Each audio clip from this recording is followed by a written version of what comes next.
Hey, this is C&D channel. I'm Chris, this is Dave, and this is MMA for you. We're going to be doing our predictions for UFC on FuelTV 2, which is going to be headlined by Alexander Gustafsson versus Antonio Rogerio Nogueira. And it's going to happen on April 14th. You got anything to say, Dave?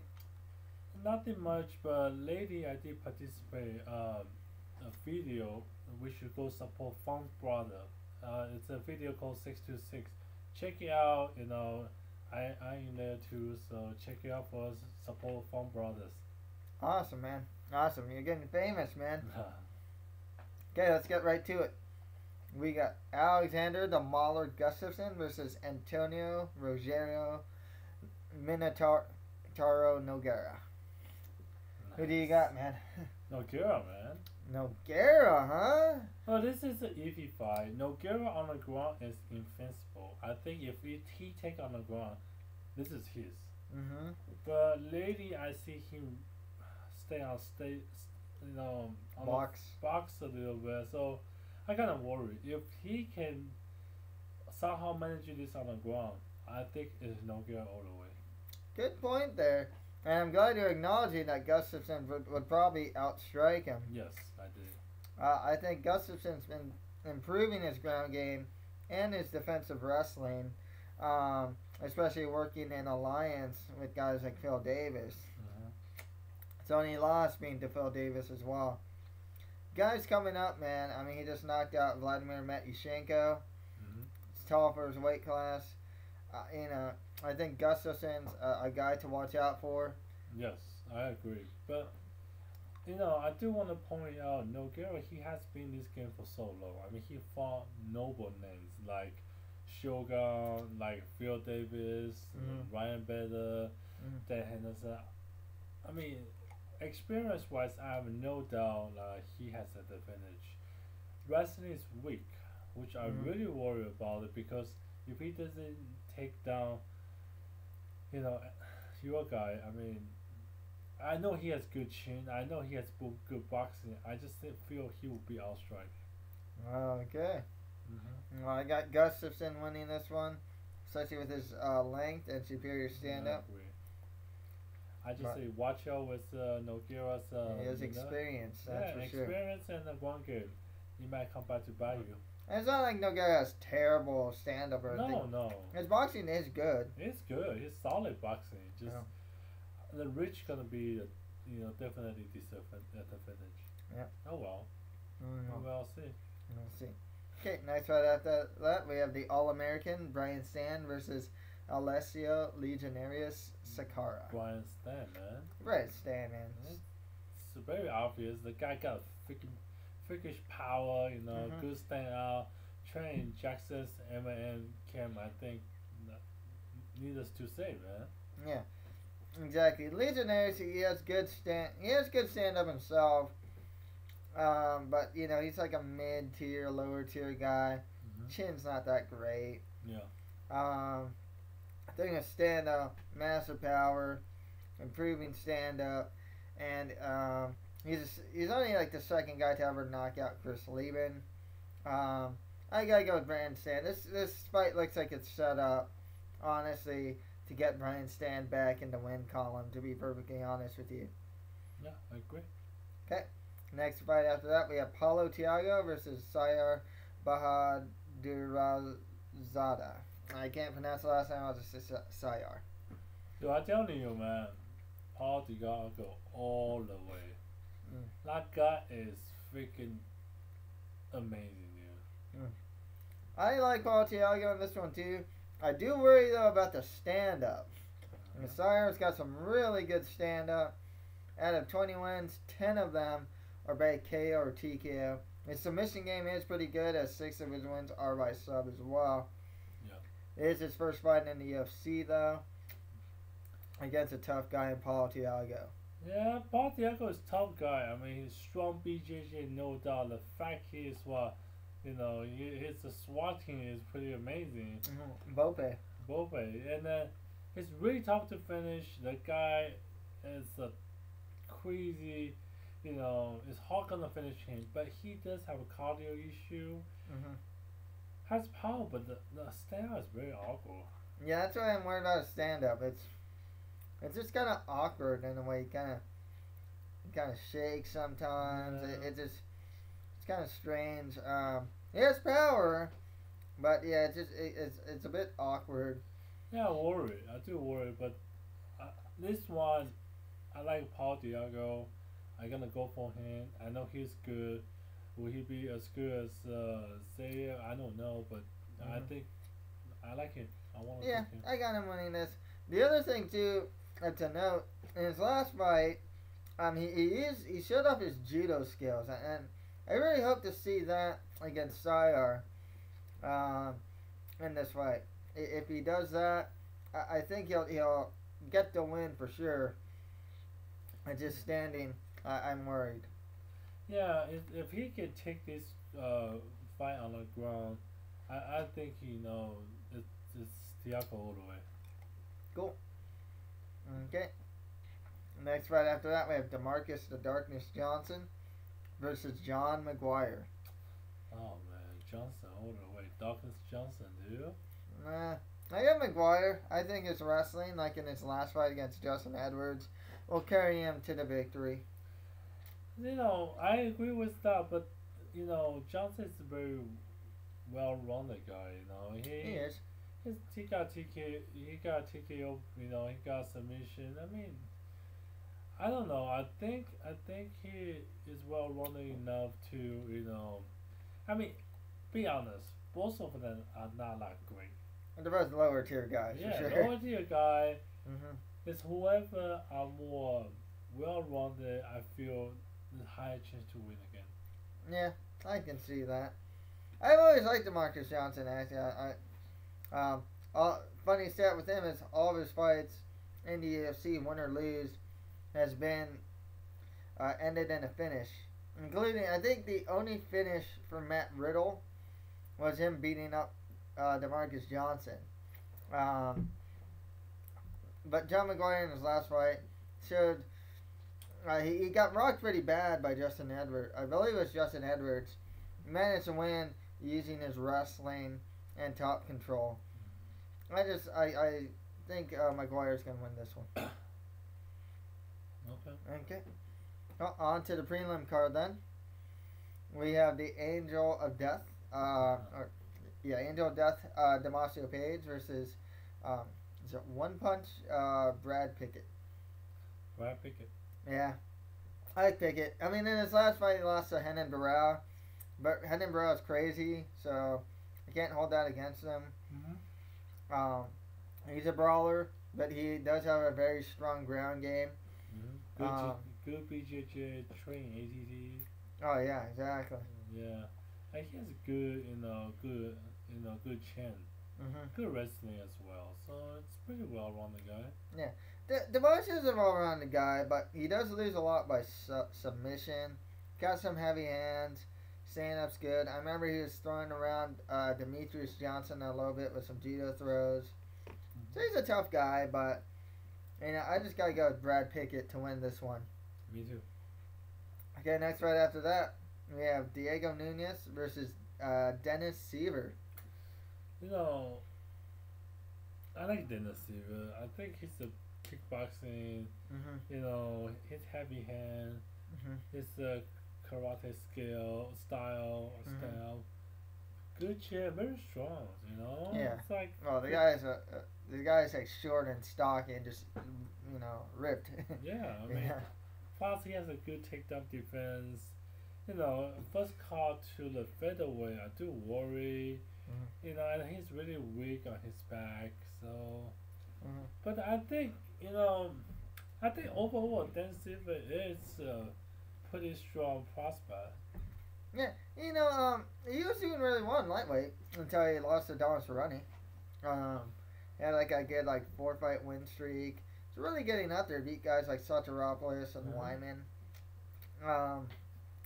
So at featherweight, he can definitely make some waves, but he's fighting a consensus top 10 featherweight in Diego Nunes. Yes. This guy trains in Nova União. His Brazilian Jiu-Jitsu is very good.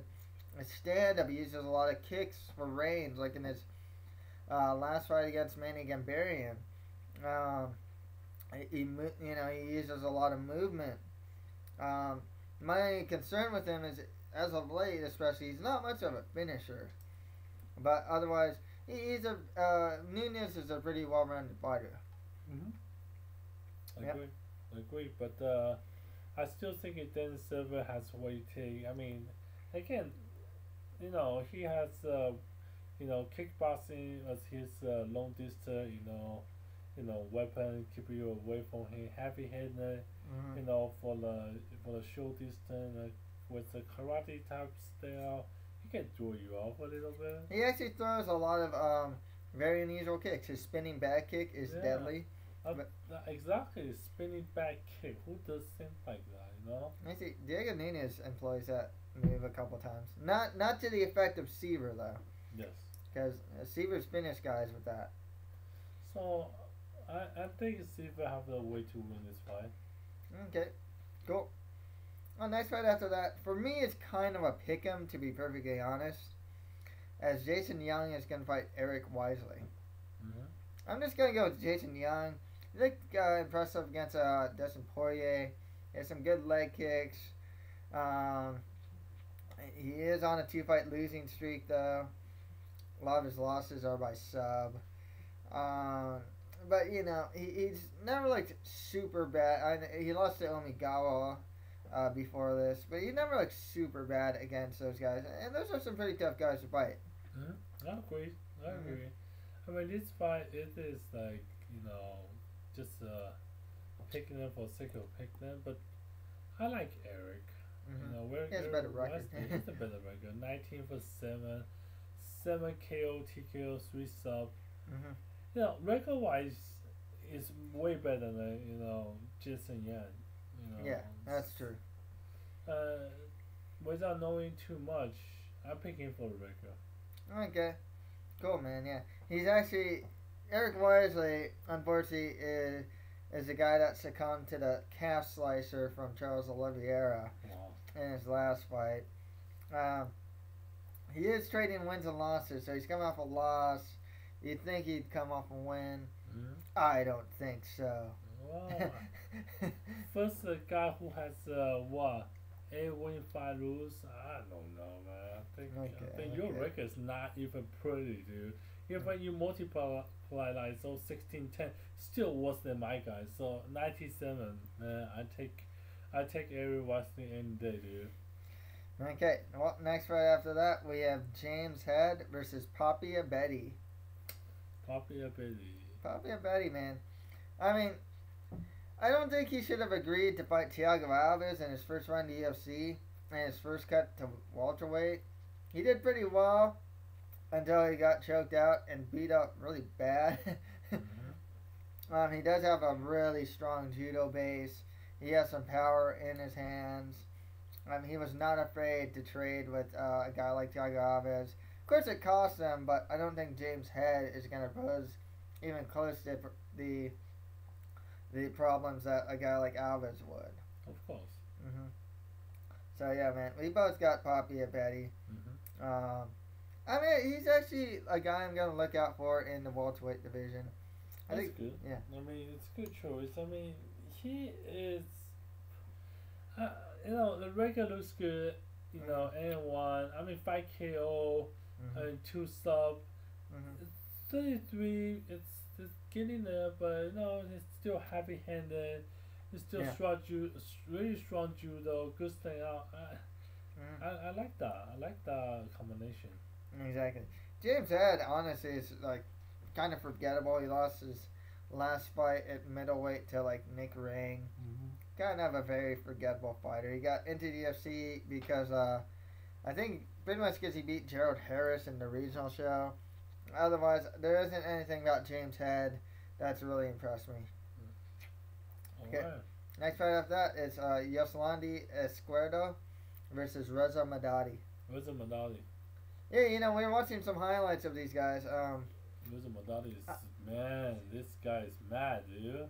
He's a mad dog, Reza Madadi. Yeah, I like him to win here. He has double the amount of fights that Esquerdo has, but both of these guys, this is their first fight in the UFC. Um, But Madani looks like somebody who gonna do a power takedown, mhm, push forward, pressure. mhm.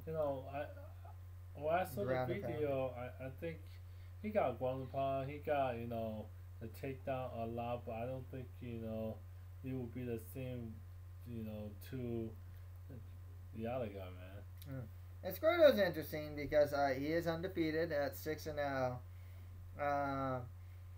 His level of competition isn't that great though. But at least with Madadi, he's beaten guys like Carlo Prater. Carlo Prater was pretty decent. Yes. Rich Clementi, and he beat Jeannie Browning, and I'm really glad he did that. Yeah, the level of competition is different. Yeah, Rosa Madadi to win this one. Yes, it was a Madani. Okay, next fight after that, we have UFC newcomer Jorgen Kruth versus Cyril the Snake Diabati. Joker Cruz, man. You got Kruth, huh? I got Yeah. Diabati. And I usually Kruth pick all the against way. Diabati. Like, Diabati's kind of funny with me because I think in almost every prediction that has Diabati in it in DFC, I've always picked against him. So why this one? Your guy only has 5 fights, Yes. and it's his first fight in the UFC. Yes. Diabati, he's been there, man. He's fought in Pride. I think he fought Shogun in Pride. He's very tall for his weight class. He's kind of old though, but I think he's got the experience to win this one for him. Yeah. I agree. I mean, it sounds right, but Joker Cruz, man. I mean, it never passed the first round, which now might be the good thing, but he does have he does in similar 5-win streak. So Yeah, it's a 5-fight win streak, I think, man. oh yeah, but I don't know, man. I think he can do good. He can do good. Yeah. Well, we'll see how that goes, man. We'll see. Okay. Then we have Francis Carmont versus UFC newcomer Magnus Sendenblad. Who do you got? I got Carmont to win this one. Me too. I like Carmont. In his last fight against Kamosi, he showed some really solid stand-up, vicious knees. He trades at TriStar with guys like George St. Pierre, of course. Yes. So that good in his last fight. I don't know too much about Magnus, to be perfectly honest. It is his first fight in the UFC. He is on a 7-fight win streak. And only out of how many fights is it? 13 fights. Only one of them's gone to decision. So he is a finisher. However, his level of competition, from what I researched, didn't seem that strong. Okay. And finally, we have Bassam Youssef versus Simeon Thorson. Who do we got? I got Simeon Thorson. Why? I like his submission skills, man. Yeah, the guy's submission special. He has 27 submission. Huh? He has a 14 submission. He's 27 years old, He's man. 27 years old, man. He's still young, and then Yeah. he's still, he have a 16 win and 14 of the submission. The guy is submission machine, dude. Yeah, man. Yeah, that's the thing. Yeah, I gotta go with him too. But Yosef, 6-0, he's undefeated. All of his fights are in Zone FC, and his level of competition isn't that strong. I question his level of competition. It's not like, my guys have any super competition, but the fact is he has much more fights, and he Three showed times me, more. he has shown me he's really dominant in submission, made me feel much more comfortable. Cool, man. So let's do a really quick recap for what we picked today. Okay. So I got Gustafsson over Nogueira. I got no girl. I got Stann over Sakara. Agree, Stann. Okay. We both have Paulo Thiago over Siyar. Okay. I got John Maguire over DaMarques Johnson. DaMarques Johnson. Okay. On the prelim card, we both got Brad Pickett. Yes. Okay. I got Diego Nunes over Dennis Siver. Dennis Silva, kickboxing.